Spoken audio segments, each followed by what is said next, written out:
welcome to Fishing with Odd Bait. Whether you've come here by accident, were kidnapped, or held hostage, or actually on purpose, welcome.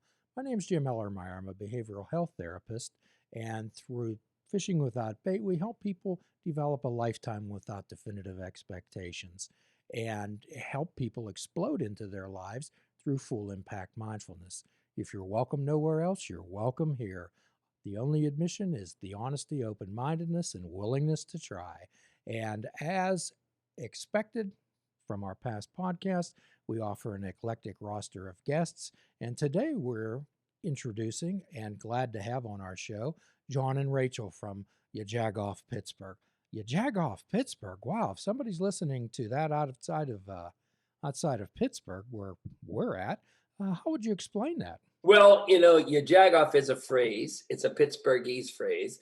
And most people think it has a negative connotation, which it can.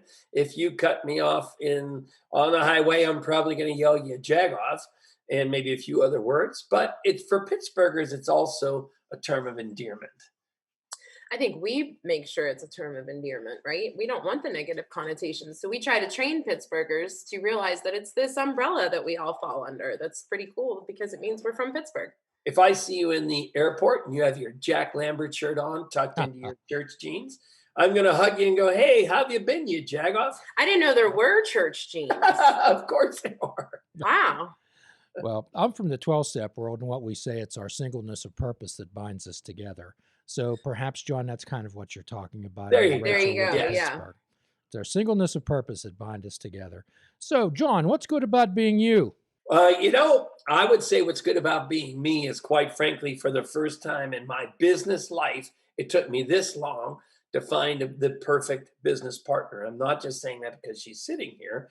I'm saying that because what's good about being me is that I think I do a pretty decent job at doing things, but in finding the right business person who holds the same standards in their heart, mind, and soul and works on it every day that's what's good about being me, is that I have a very, very good, probably the best partner ever. And for me, that makes life easier. It makes life easier to go to work every day. It makes, when we're up toiling at 1 o'clock in the morning, trying to figure out who's going to pay what and how we're going to get all this work done, it makes all of that worthwhile, because we all know that certainly being a small business owner is not always the easiest thing. But, again, what's good about being me is that I am a small business owner and I have someone that I can 100% rely on. Does that make sense? It makes much sense. And Rachel, what's good about being you? How would you represent yourself? Ditto. I mean, who says it better than that? I think we tell the story that,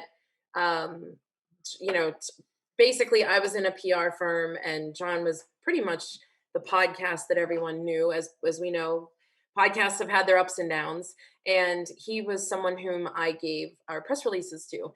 And I just immediately not immediately, but the second time I met him, realized that he is just this mind that blew my mind, and somebody that I wanted to emulate in the business, to understand that we're not young, we're not millennials, and we're figuring out the way that technology is moving, the way that the world is moving, the way pop culture was moving. And I just loved his business savvy and how he approached things. And literally was just like, well, if you ever need anybody, let me know, kind of thing.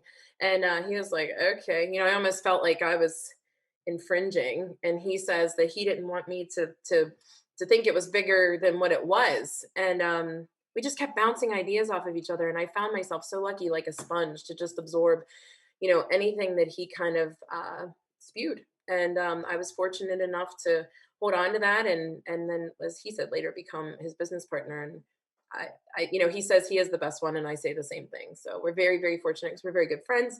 We work together every day. We're like minds, and somehow we make it work. Yeah, our families get along. Our families grew close over this business relationship, and it's pretty interesting. And we always say we're not millionaires at all, but we're millionaires at heart, because we really, again, things get tense, but we really do enjoy our work. And our work is straddling between two things, in between being a podcast or media person and then also having a podcast media company. So some days we have to go out and play podcaster and interview somebody. But in the meantime, we're very fortunate enough that we have people that can back us up and do the other work that needs to be done for our clients. So again, Sometimes the lines blur right. whenever our clients are asking, like if they're helping ask questions and we don't think it's the right way, we're like, let me ask that question for you, kind of thing, but Yeah, but again, good to be me because again, I don't care if I'm a millionaire by finance. Where certainly I feel like a millionaire because I get to enjoy every day. To be honest with you. Sure. good So answer, right? wonderful. So it's super groovy, we'd say in the old days, John. And you can say that in the new days too. So it sounds like this was serendipity that you two got No together. doubt. Oh yeah. And kind of synchronicity that 1 + 1 = 3. There's a synergy there for sure, and it's do all the S words: serendipity, special, and Well, people can't figure synchronous, out like what are like how long have you guys done this now? 10 years? And we're like, we're going on 5.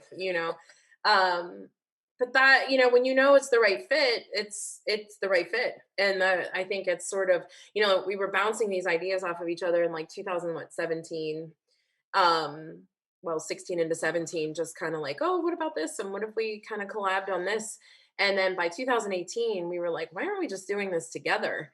And we're so fortunate on how we grew from there, and just that, again, like minds, because sometimes, listen, my kids, his kids, my husband, they think we're dorky. Go figure. And we are, and that's sort of the cool part, that we still balance each other somehow, even though we're both dorks. Well, You're dorkier, so could we call that unique? What's that? Could we say that you're both unique? Unique. Better than dorky. I love it. That's like calling these gray hairs wisdom hairs. Or my gray hairs that Yes. John so nicely pointed out.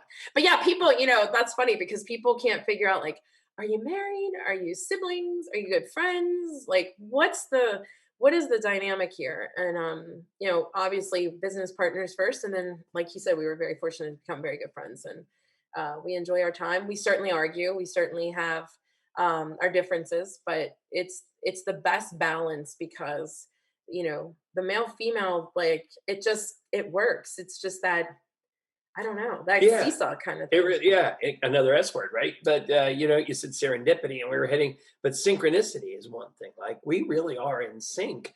If people do believe, Sometimes that we even sing their songs. right, yeah, right. But I mean, we do finish each other's sentences. People think we've been together for 40 years, but Rachel's I'm not old enough. 44. Rachel's not old enough to do that. So yeah. But anyways, it really has been something that personally I've never experienced in my entire life. So you two are an anomaly. Most times, I'm sure you've heard the saying that the surest way to lose a friend is to go into business with them. Yes. Well, and that's so when I left Markowitz Communications, which, we both credit Markowitz for our blessing, right? And so Saul Markowitz took the time for me to kind of get back into the industry. And for 2 years, I worked for him. And again, that's where I met John. And, I just said, I think it's just time that I kind of go on my own. I was a mom of 3 and I wanted a little more time at home. And who knew that then once I became my own business owner, that the time becomes even more scarce. And my husband said, a couple people had offered maybe like 6 months in, like, well, we could partner, or let's collab, or let's do this, or let's do that. And my husband said, you left one organization to do this on your own. Why are you going to partner? And I said, you're right. And I'm so glad that I listened, because again, the more we talked and the more we bounced ideas off of each other, it just made sense. And that time sort of told the tale that it's time. So it wasn't immediate. It was 2016 whenever I was done. It was like November, and we didn't partner until January of 2018.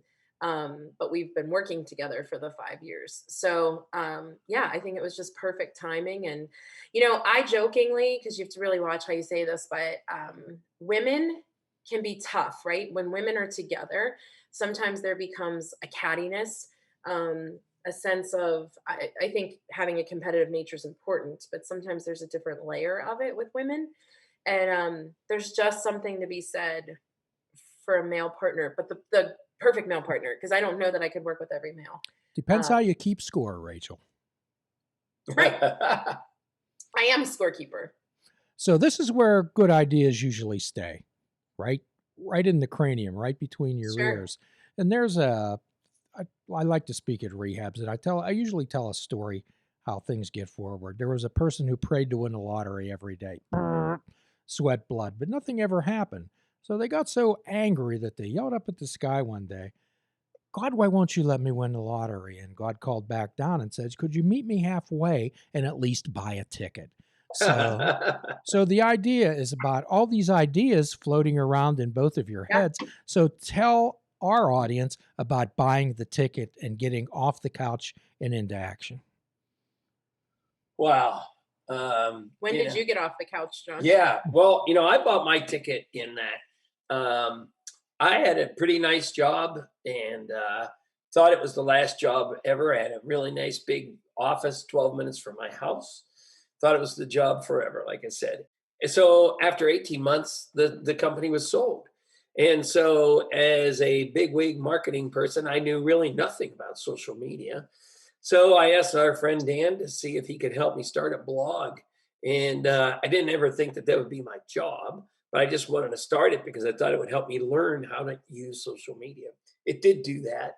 And then it became this. So I told myself I could easily go back into the corporate world and work in my cubicle in my office, but because that's the easy thing to do. But for me, I did not want my future in the hands of somebody else. If their investments went poorly, they take this part of the spreadsheet and cut them out.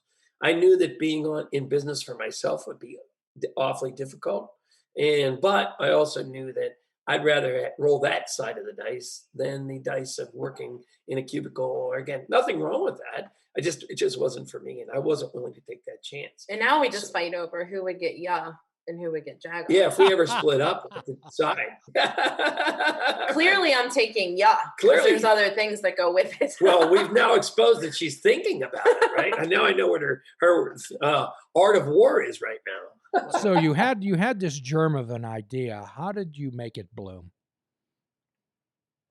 The Germany idea was just, again, calling our friend Dan, who is a great one of our team members now, and said, how do I do this? And he painstakingly showed me how to set up a blog, how to use social media. I painstakingly made huge mistakes on social media, reached out to a few people. Mike Sorg would be one of those people by going to PodCamp. He and Missy were so nice, and Katie Dutters. I went to this, I was the oldest person there, I think. And I'm like, well, I want to know about podcasting and social media. And they're like, who is this dork and this old man? But in the meantime, they were so sweet and so nice. And they were willing. Some other people were like, I don't know, like figure it out on your own because I'm trying to grow my own blog. And but then you had the Swords and Katie and Doug Durda who just said, let me help you. Whatever questions you have, come to us. So that was kind of like the start of it. That's the ticket I bought, I guess. What was the original idea, guys? What was the original idea that you wanted to put forward? The original idea was a silly blog to point out Jagoffs in Pittsburgh. So Jagoff being a term of people that are jerks or embarrassing the rest of us. So the blog was to point out people that are embarrassing the rest of us Pittsburghers. And then I got bored with that. So I continued to do that. And then I started a series of videos called Jag It Around with Jagoff. And then I had a gentleman who we follow fervently over from he's a national speaker, take a deep dive into the blog and say, is this a hobby or is there something here? And he said, well, I think you need to start a podcast. I'm like, well, I need one more free thing to do. Sure. So we started a podcast, and then the podcast became now a media company. And so we've been fortunate enough that people used to find the podcast through the blog. They now find the blog through the podcast. And when they're on the podcast, they see our social media and they kind of say, hey, can you guys help us with our social media? You seem to be okay at it. And that's the blog of writing silly jagoffs up on a daily basis is kind of how it all started. But then you say, it's so important to us that we don't use Jagoff as a bad term. Right. So I think I mean, just my take on it was that you sort of saw that as like, well, that's a shtick. That's not longevity, right? Well, yeah. I And mean, so I think you kind of saw, like you said, the videos became, how do I encapsulate Pittsburgh? yeah. You know, And I mean, then, just that was sort of my take on it. I yeah. don't know that. And the whole idea was we never got turned down for an interview because of the word, except for one national entity. But interviewing people like Garth Brooks and things like that under the name Jagoff, it's like, well, this is a Pittsburgh term. People are adopting it. And we always wanted the thought that how can we make this kind of like a fun thing where people are proud of it? And prior to this, people didn't say it on the news here. As a matter of fact, different times. And you would hear like, oh, you can't say that. But now we get introduced on the news like, hey, it's the Jagoffs. And so, Yeah. and again, it's about when Rachel walks in and says, hey, we know like all of a sudden there's this impactful connection. And we're like, okay, how do we take this from here? How do we take it from this level to this level? And that's really what happened. The extra brain, that thinks a lot like mine, but just enough not different, that it was an impactful thing. And once she comes in, the whole thing skyrockets. So it's he plays the song "The Party Doesn't Start Till She Walks In" Right. every day. So, So how do you explain Pittsburgh culture, let's say, to someone from Des Moines, Iowa? at this point, you mean? Yes. So I'm from Des Moines, Iowa. I'm interested in listening to your podcast and perhaps advertising on it. I've never been to Pittsburgh in my life. Well, I think it's through the stories of people whom we speak with, right? I think we're not very good at talking about our perceptions, but rather gathering, as dorky as it sounds, gathering data from the people whom we interview, right? So the coolest part for us, and I think what excites us, just this week we interviewed a journalist from the Observer Reporter, and I said, I am truly a sucker for a good journalist, just like anyone has a hobby. I love hearing journalistic stories. And I think to us, knowing that most Pittsburghers have that aha moment that there's something about this city that makes you want to stay, right? There's a reason that we had this rebirth, this rejuvenation, and that people, young people were leaving for so long. And even in my class of time, whenever they were going to college, they were moving away because this was a sleepy senior town. And we had this rebirth and this I don't know, sense of belonging. People come here and it is welcoming and it is a good place to be. And people they word of mouth exists here. And I think hearing people talk about all the goodness of Pittsburgh is what we can talk about. And we both obviously have the longevity and being in our 40s and 50s to say we saw it when it was a coal town. We knew it when Three Rivers Stadium was here. Look at us now. COVID aside, we're considered a foodie town or our best place to live. And why wouldn't that be? It's a great place for me to raise a family. It's a great place to have a small business. I think that the opportunities are endless. And I think that the people who we could talk to could bear repeating and it'd still be an interesting story. Yeah. And I think, we always hear this. Being inside, we don't notice it all that much because it's just lifestyle. It's the culture here. But we always hear people say it's a big city with a small town attitude, right? Yeah. And I mean, media people like news anchors and radio people, they go to one city and they might get fired it's their expectation to be fired and move on to the next city, right? We have so many that come to Pittsburgh that stay here. Yeah. And so many athletes that come here, pass through here, then retire here because of it. And not even athletes, like even the people we talked to at Providence Point. Exactly. Right? Like, no. And that's it's such a great lead that she did because that's actually what the podcast is. So while the blog started off pointing out, Jagoff this person can't drive, this person can't park, the podcast is all the cool things going on in Pittsburgh.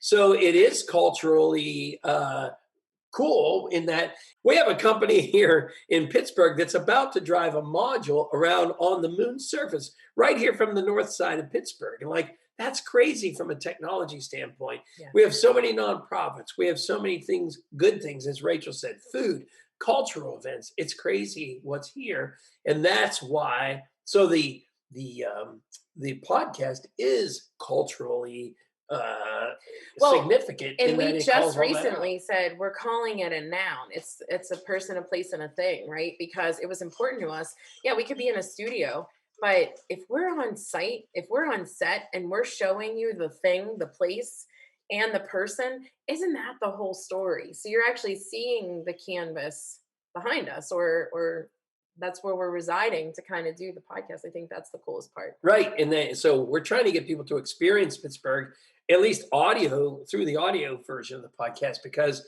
each of the podcasts, we've been doing better at making them experiential. If it's a cool thing to go out to eat at a place in Pittsburgh, we do that.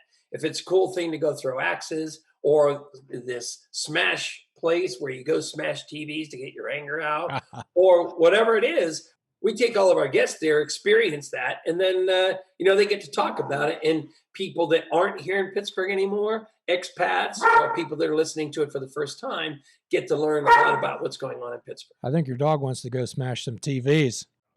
Please tune in next week for our continuing conversation with John and Rachel of Jagoff.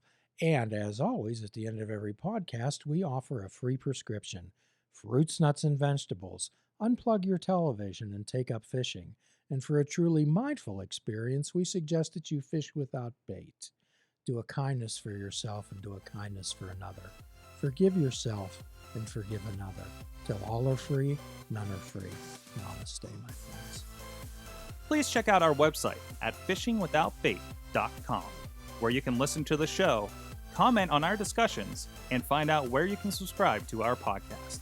If you're interested in flying the colors of Fishing Without Bait, click the shop icon on our website. We have clothing, mugs, cell phone cases, and so much more. Show the world that you fish without bait. This show is a member of the Sorgatron Media Podcast Network. Find out more at sorgatronmedia.com.